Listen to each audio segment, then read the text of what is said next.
So you would ask, why do you need to brand your Wi-Fi? What is the purpose? Well, imagine it this way.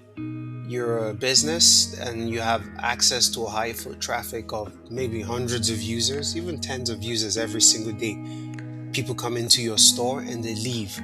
Well, with these guests that interact with your business every single day, there's potential that 10, maybe 20, maybe 30 people would likely connect to your Wi-Fi. And this is potential you have to brand, promote, and also sell other services you might have in your business environment. Well, today I'll show you how to brand your Wi-Fi. It sounds silly, but you've seen this before. You've probably been to a hotel, you've been to a casino, maybe you've used a plane recently, and you notice when you connected to the Wi-Fi, it seemed so personalized, so cool. And they showed you all those cool services, feature, all these other stuffs you could get, and you just browse through it. Well, I'm gonna show you today how you can do it. In this environment, I'm using Unify Access Point. You make sure you want to consult with a network technician, somebody that understands how to do this.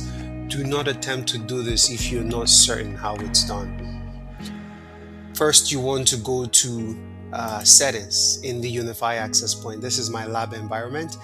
First, I would set up a test, more like let's say a simple non-branded one, so that you can see what it looks like when it's not branded. And the password would be password. Okay, everything else I'm just gonna leave normal. I'd save it. Now we're gonna move over to my cell phone. The reason I don't want to use my computer is because I have my Wi-Fi card removed on my computer, so you wouldn't see it. So we'll move over to my cell phone and I'll show you what it looks like when you connect to a non-branded Wi-Fi that you're used to. Stick around. Now, this is the typical Wi-Fi you're used to. You connect, you press turn on the Wi-Fi. We'll have non-branded, which, as you can see already in the computer, we click non-branded. It'll ask for a password, which we created. Password 123. Oh no, actually no, 123. And connect. This is non-branded, it's basic, it's simple. This is typically the types of Wi-Fi people would have in their businesses, and you're losing so much potential. So much potential. Now, watch after I show you how to create a branded Wi-Fi, you would see the difference. Okay, you stuck around, you saw what it looks like on a non-branded Wi-Fi. Now I'm gonna show you a branded Wi-Fi. We'll remove this and we'll set up a branded Wi-Fi. Different vendors have different ways to do it. I'm only showing you because I'm using Unify. On a Fortinet device, it's different. On Cisco, it's different. So depending on the type of brand you're using, you create this feature differently. And typically they're called captive portals, all right? If you ever hear the word captive portal, we're talking about the same thing, but different vendors call it differently. Like here, it's called guest portal. And this one, I'm gonna name it. I had the name actually from before. I'm just gonna double check just to make sure I have the name I want. Okay, I'll name it Brandon. All right. So the cool thing with Unify, other vendors are different. Remember, you can tie it to a Facebook.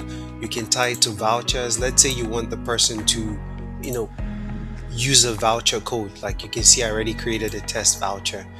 This voucher code is active, and if somebody uses this voucher within 1 hour, they can log into your Wi-Fi. You can come up with different creative methods, so many cool solutions. But for today, I'll just show you with password, just to show you an easier method. You can have both. You can have both a voucher and a password. So you could have a master password for maybe your staffs, and you can have vouchers for the guests that finish. It's so much options. The choices are unlimited. Well, limited, but it's creatively unlimited. For today, I'm just setting up password 123, just a simple password. Portal design, you see I already did the design. That's how you saw what I did before, but it's pretty straightforward. All right, you go to a background if you want. For me, I would choose none. I don't want any background. You can put a logo so as you can see, I got my logo for my computer. That's pretty much it. If you want to use a different logo, you can upload yours, which is what I did here. That's how you see this full stack. It's creatively unlimited. You can have a graphics designer design your logo, your background, and the designer will come up with the best. And once they do, or even if you don't want a designer, I can do it for you as well. Regardless, it's unlimited. You want to turn on the terms of service. This basically, maybe if you want to put some special messages, you can have that in here. And text, this is just to tell the person, welcome to Vector IT. We're just gonna have that. We'll make sure it's under the logo, and everything else will leave. Oh, this is important, promotional. Now this is where the person would, let's say you have a specific promotional website that you offer, you're gonna put that in here. For me, I'm just putting my business website, but for you, it could be anything specific that you want to market to people, you put it in there. And everything else is all technical stuff that you don't need to worry about, except if you're a network person. Apply changes. Boom. Now that this is created, I'm going to take you back to my phone and I'll show you what it looks like once we have this connected on our cell phone. Let's move over. Okay, as you can see, now I'm on my phone and I'll be connecting to the Wi-Fi, which we've named as Brandon. I'll click join this network. It'll give us some time. Boom. And as you can see, the design we put on the branded Wi-Fi signal now shows the company logo. Welcome to Vector IT was the message, the welcome message we put in. The terms and conditions are, basically the same terms that we had. By accessing the wireless network, you acknowledge, boom, boom, boom. So now we just need to accept, and we need to make sure that the Wi-Fi password is entered. I'm just gonna open it up to check again, make sure I have the right password. Okay, we had password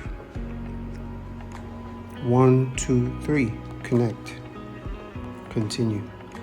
Now this should connect, and as you can see, this is why we put that promotional URL. That way it takes the user to your branded website, which mine is Vector IT. That's why you can see my homepage is on the Wi-Fi once the user connect. Now here the user can see other services that you have, etc. In this case, we're done, so we'll just say check. That's what most people do.